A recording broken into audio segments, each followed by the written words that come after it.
Okay? So, for the purpose of this class, I'm going to be talking about a dynamic English teacher. And the first thing I'm going to ask is, who is a dynamic English teacher? Can someone tell me? Any idea? Well, Do you know the meaning of the word dynamic? energetic. Energetic, Creative. creative, active. Who tries to make progress. Someone that likes to make progress. Now, in my definition, a dynamic teacher is a teacher that is not restricted to just one type of teaching method. Meaning, you should be able to invent your own teaching methods. If someone asks me on the road, what is your teaching method? I will tell you, I don't have a teaching method. Because I am a dynamic teacher. I teach based on the student in my class. Now, I'm going to talk about the three types of students. I always call them three types of students in every class. In every class, there are three types of students. We have the all work and no play students. Yeah. These students, we call them the nerds. They like to work. They like homework. They are the ones that come to you, auntie, teacher, please give us homework. Others are like, Pechumo, why? She forgot already. But these students, they always want you to work. Give them more activities. They are ready to work. Now we have the second ones. They are the all play, no work. These ones, they sleep in class. When you start talking, they are like, can we go to the games? Ma'am, please, can we go to the games? They want to play. Okay? These ones, they do not like working. And we have the favorite of the teachers. This one, I call them the balanced students. These students, they are ready to work, and when it's time for play, they are ready to play. So these students, they are like, so in each classes, in every class you go into, you have these three students. How do you find out, or how do you identify them? And how do you communicate with them? You want to communicate in English and want to speak to the students. Now, one thing that is a barrier for students is they are afraid to make mistakes. They don't want to talk. Some of them are shy, and others are like, I'm not just interested. So how do you go about this? The all work and no play students, they want to work. I said that they want to be challenged. Now, in your class, there are students that are very, very smart. Why? Because they have a living computer or a mobile computer in their pocket, our smartphones. They have a mobile computer. Every information you give, some of them are so smart, they will check. That is one reason why, if you have this kind of students in your class, to gain the interest of these students, make sure your information are always correct and up to date. The information you have about English 2 years ago changes every day. So if you think that you know everything about English already, or you know everything about your subject, you do not need to make research. You will be obsolete. So when you tell the student an information, make sure before you say that information, you already checked it. So when they Google it, that is what they will find. Because you are the what? All work and no play student. These students, they always check whatever you say. So make sure, for you to gain their interest, make sure what you tell them is correct. Now, you may ask me, in a place where a student asks you a question you don't know, what do you do? A student comes to your class and asks a question you don't know. What will you tell the student? Change the subject. Change the subject? No, I say, like, explain yourself so you will remember it better. Okay. What will you do? Just Google. Google it, okay. What would you do?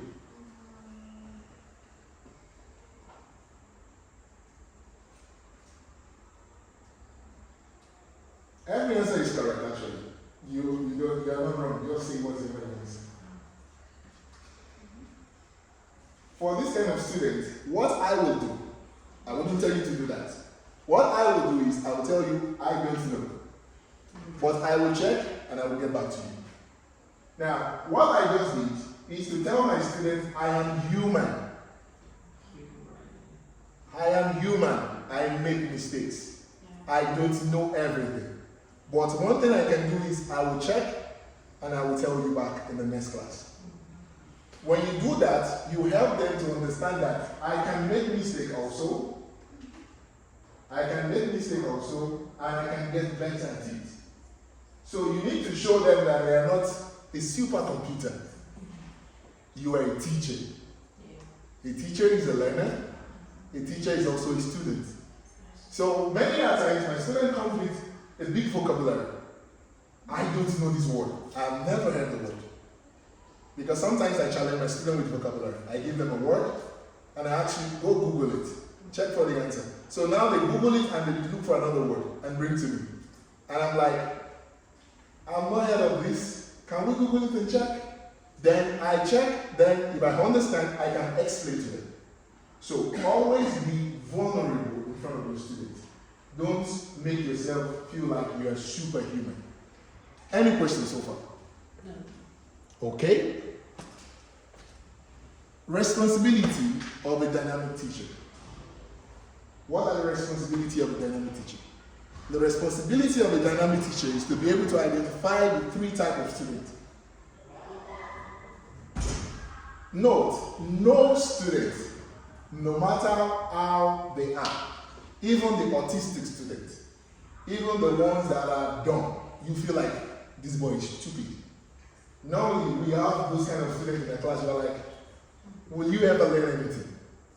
No matter how bad the students are, they are a genius in some other field. A student might be bad in speaking, but very good at writing. They might be bad in education in total. They do not know maths, physics, chemistry, English, they are poor. But put them on the field, they are the best striker. Now, you need to identify the student's strengths and help them from their point of strength to their weakness. So if I have a student that loves video game, which is the next thing I'm going to talk about. If you know a student in your class that loves video game, what do you do as a teacher to get these students to learn the subject, to like the subject? Well, you can bring a content which contains something about video games, Mm-hmm. like text or video or something like this. Mm-hmm. So the students will be engaged. Good. Yes. Or maybe organize some kind of a game, Mm-hmm. which is like a video game in the classroom.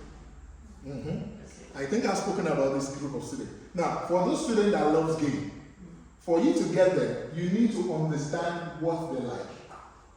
When you understand what they like, then you can use it to help them achieve your own aim. The aim of your teaching is to get them to understand something new or something different. But you have to use what they understand to teach them. Like now, let's assume I want to teach you about, give me any topic. Can you give me any topic? Teaches global warming. Global warming. Okay? I want to talk about global warming. The first thing is, the student in my class, I don't know if they know the word global. So, can someone tell me what is this I'm pointing to? The blue thing over there. It's called a what? Can someone tell me the blue one on the top? The round one. Globes. Is a globe. So, it contains the countries around the world. Now, I'm using things around me to explain. Then warming. When you have your food, everyone loves food, right? Right? Yes. What's your favorite food? Can someone tell me? What's your favorite food? Oh my god, sushi. Sushi? Pizza. Pizza? Bishwemak, I was expecting that. Love, good. Who likes his or her food frozen? Frozen in the fridge. Like your bishwemak should be frozen. You eat pizza, frozen pizza? No. But when you have a frozen food, what do you do to it? Warm. You warm it. How do you warm it? Microwave. Microwave. Now we talk about global and we talk about warming. So can you tell me, what is your idea about global warming? When you cook the globe in the microwave. Perfect.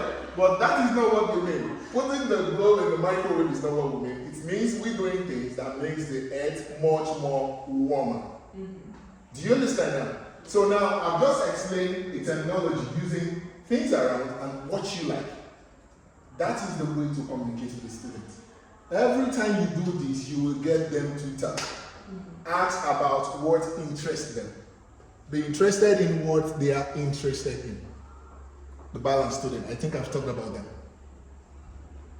Be interested in what your students are interested in. If your students like jump rope, like this teacher, make sure you are participating. Do you know the meaning of the word participate? Yeah. So if your students like games, You gotta play too. you got to play too. If your student likes food, get interested in what they like. So whatever the students are interested in, it makes it easier for you to communicate with them. Now, I know that now you say you like sushi. So if I'm going to have a conversation with you, I'm going to be talking about, do you like Korean? Oh, yeah, I do. What about soy sauce? You like soy sauce? Yeah, I can do Spicy or not spicy? Spicy food. Spicy food, good. Because you already said sushi. I know Koreans like sushi, they like something spicy. I'm going to talk towards the direction of what you like. Okay, not directly, right? I'm not talking about sushi. I say sushi. Yeah. I didn't say sushi the first time. I only asked you, do you like soy sauce? Yeah.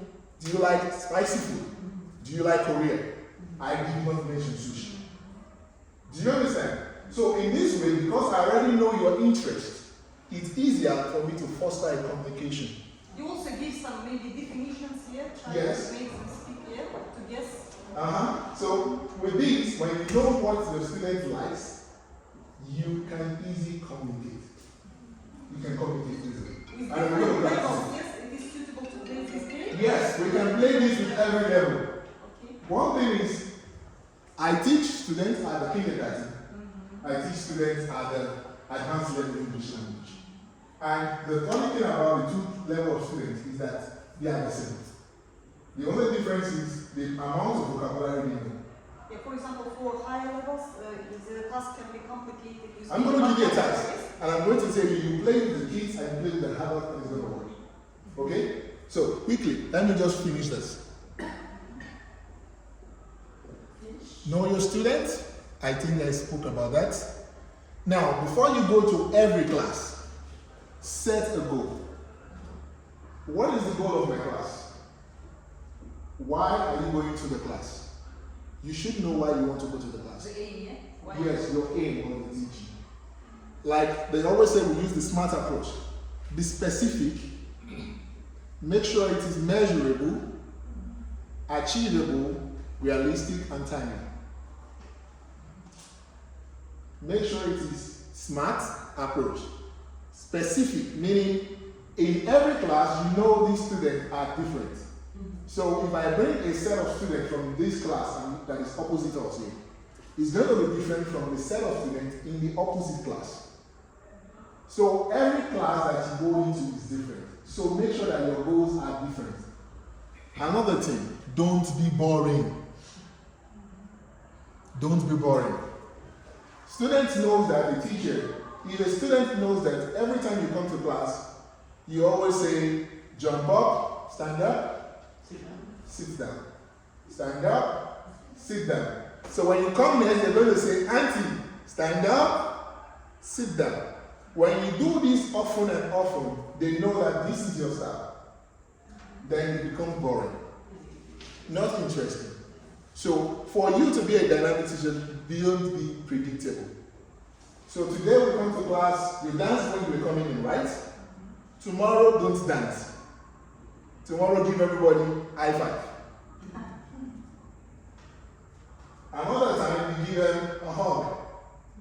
Don't be predictable. The same thing with the games. Don't play the same games every day. Because you love the game, it's interesting to you. Don't play the same games every day. Now, the same game you just played just now, I will show you a game, we'll play a game for just 2 minutes. This game, we call it Taboo. Yeah. It's exactly the same game that you just played. But the difference is, I will give you a word, then I will give you some other words. The only difference is you must not say any of the words. So you want to describe. Can you please come? Please come. Pick it up. Anyone. The aim of the game is you know the word, right? Do not say any of this word, but describe the word.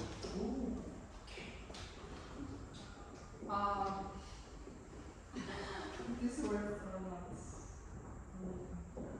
But they are part of this word. So don't use any of the words here, but describe this.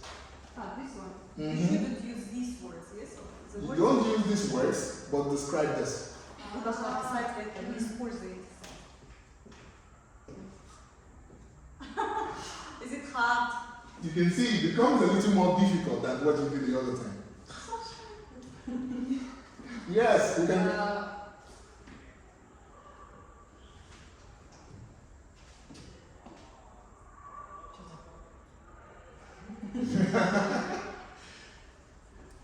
You made up a problem this time, but wait. Yes, I made a program. Now, the difference is this. Let me explain. Please go back. Thank you very much. The difference is this. Yeah. In this game, you have a picture. It doesn't have suggested words. So you're free to use any vocabulary. Yeah. Now, for me to make it difficult, this I will play with a kindergarten student, a primary school student. This I will play with an advanced levels learner, right. Upper intermediate. or intermediate. Now, I restrict you from using other words. Now, my words here, I want to describe. Okay. It is something you do to someone. You can Betray. betray, no, Okay. Love. no, Teach. no. Okay, let me give you more hint. You do this thing to someone, but it's gonna be happening in the future. Predict. Predict. Wish. Predict, no, something like that. Wish. Wish, no, it has P as the starting word. Okay. The letter that starts is P. Key. Oh. Pretend. No, Something in the future. Something in the future. Oh, it's so Okay. easy words. It's a very simple word. words. Simple. not prepared. Continue, you continue guessing. This is how you make the class interesting. Continue guessing. P, what's the sound of P? Plan. Not plan, it has an how in it. Oh, It has an how. Then you, P and a how. in order to help them, you say it is a verb. Yeah? Okay, it's the, It is a verb. okay. It's a verb. It is also can be a noun also. it Yeah? will be a noun. It starts with P. And has an how after it. I think you know the word you don't want to say. Yeah. Uh-huh. It's promise. Oh. So you can see, the same game we just played, I only made it a little difficult. So you can see, in every level of student you teach, don't be boring. So you can come today with picture game. Another time you come with word games. Yeah, right. Do you understand? Yes. So be creative. Every time go online, Google, there are a lot of resources. In some other classes, you see me, I teach with art, especially with the kids. I teach using art. If I teach you about a ball, today this is a ball. We bounce the ball. I dribble the ball. I shoot the ball. I toss the ball. I'm using different verbs, using the same thing with ball. At the end of my lesson, I show you a picture of the ball. I print out the material of the ball. I give to you, paint it. Or I give you different kind of ball, volleyball, basketball, different students with different balls, then they color. These are different ways you can foster communication. Enlarge their vocabulary also. Yes, enlarges the Improves vocabulary. their speaking skill. Yeah? Do you understand? Yeah. So be creative. Like I said, don't be Boring. boring. And the last but not the least, listen. Every child in your class always speak. Thank God for you, you speak Russian and Kazakh. I'm just learning. So sometimes I don't even understand. But when they speak, they tell you exactly what they want. If you know exactly what the students want, then you can get them from where they are to where you want. When you listen to them, half of your job is done. You will be able to understand them and communicate on their own level. Now, I could play the same game. Now, sometimes when you're teaching, students get bored. How do you motivate them? Can we do something very simple? Now, I always do this with my student, my youngest student. I will say, everyone like this. Your hands like this. We want to do some activities. Your hands like this. One clap. One clap. One clap. Two claps. Two claps. Two claps. Three claps. Three claps. Three claps. Four claps. Four claps. Three claps. Three claps. Three claps. Two claps. Two claps. Two claps. Two claps. Two claps. One clap. One clap. One clap. One clap. No clap. Good. Now, you trick them with different activities. It doesn't have to mean standing up, it doesn't have to mean jumping up. But make sure that your class is dynamic. You could tell them, everyone stand up. Please stand up. Let's practice. We want to try different things. We want to go into the ballet pose. The ballet pose, you know the ballet pose. So when I say up, you go up, up. Yeah, we're going up, up, up, down, down. We're going down, down. That's why I say the participate. Down, down. So all these are activities. Please see, I don't want to stress you. All these are kind of activities we can do in a class. Also, like I said, we have the smart students. If you have a smart student, make sure you go to different games. Now, the one thing I always like to say, why do we use games in learning? Why do you use games in learning? Can someone tell me the reason why we use games? It's the last thing I'm going to talk about. Why do you use games in learning? Games what? Why do we use games to learn? To make our lesson more interesting To make it interesting? to involve our students. Involve the students? Your first goal, to have fun. To have fun? So, lesson wouldn't be boring, as you said. Mm-hmm. And also, it is really good, especially for little children. If you teach primary school, they usually learn through playing. Good. That is where I'm going. Whatever topic you want to teach, make sure you design the game towards the lesson. It's not just enough because you teach today, you teach vowels. Now, you should look for a game that will help them to use vowels Yeah. while playing the game. I play Jenga with my students. So during Jenga class, I put the Jenga, then I ask you spell the stuff. We used it in the class just now. The words on the board. We learned them. So playing Jenga, then I ask you questions based on what we just learned. We are playing, but we're also what? Learning. So learning must be accompanied with a task to learn something. So you want, the serious student wants to learn alone, but the playful student will learn during the game. So you don't leave them behind. Do we understand? Questions, please. Questions? Questions? Okay, thank you for your time. Спасибо.